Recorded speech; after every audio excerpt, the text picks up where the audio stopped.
Cette vidéo porte sur une communication effectuée avec Frédéric Pigère lors du congrès de l'AGRH de 2016.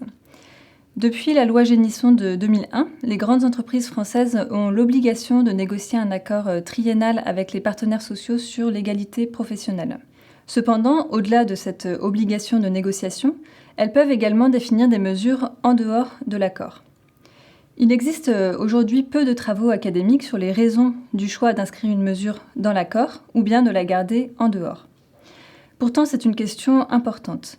Tout d'abord, le choix de négocier entièrement ou pas une politique peut être déterminant pour son contenu.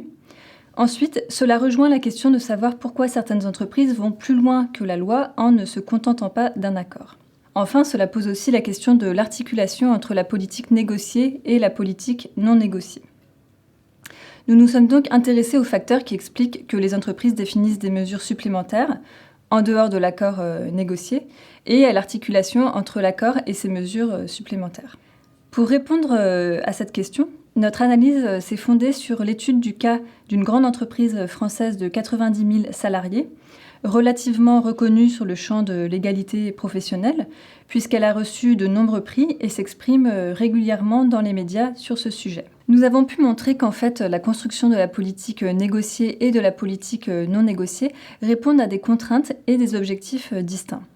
La politique négociée comprend un ensemble très important de mesures, classées dans 6 chapitres couvrant les différentes dimensions de l'égalité professionnelle, donc égalité dans le recrutement, la promotion, la rémunération, etc. On note une amélioration incrémentale, petit à petit, de la politique au fil des accords. Cela s'explique d'une part par la volonté d'améliorer la politique en fonction de la situation et du bilan de l'accord précédent, et d'autre part par les caractéristiques du dialogue social français qui rendent difficile le retour sur des avantages acquis et donc sur les accords précédents. La politique non négociée comprend, quant à elle, des mesures telles que la mise en place de réseaux de femmes, la création d'un réseau d'hommes sur l'égalité professionnelle, l'internationalisation de la politique d'égalité professionnelle, ou encore des mesures de communication ou de sensibilisation. Nous avons pu identifier un enjeu d'alignement sur la stratégie de l'entreprise, comme pour le cas de l'internationalisation de l'égalité professionnelle, qui répond à un enjeu d'internationalisation de l'entreprise, un enjeu de traitement de situations ou de problèmes locaux qui ne peuvent pas être traités dans l'accord global, et un enjeu de médiatisation externe de cette politique. Le choix d'inscrire une mesure dans l'accord ou de la conserver en dehors peut venir soit des syndicats, qui peuvent par exemple refuser d'être associés à certaines mesures de communication et donc préférer que ces mesures ne soient pas inscrites dans l'accord, soit de la direction, qui peut par exemple refuser de s'engager de façon formelle sur le temps long, comme on l'a vu, sur des mesures un peu incertaines, et notamment toutes les mesures innovantes déjà évoquées.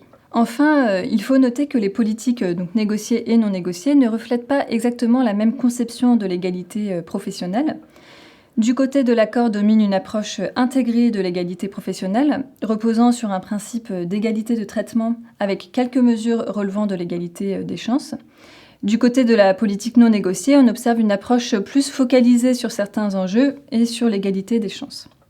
Sur le plan théorique, cette recherche apporte des éléments de compréhension sur la mise en œuvre de la loi Génisson de 2001. Enfin, au-delà de l'égalité professionnelle, elle illustre un cas où une obligation légale est finalement en quelque sorte transformée ou complétée par un enjeu managérial. Sur le plan managérial, cette recherche montre l'intérêt, sinon la nécessité pour une meilleure effectivité, de combiner un accord et une politique non négociée sur l'égalité professionnelle. En effet, les deux politiques semblent complémentaires et permettent de prendre en compte de façon plus complète les nombreux enjeux sur le sujet.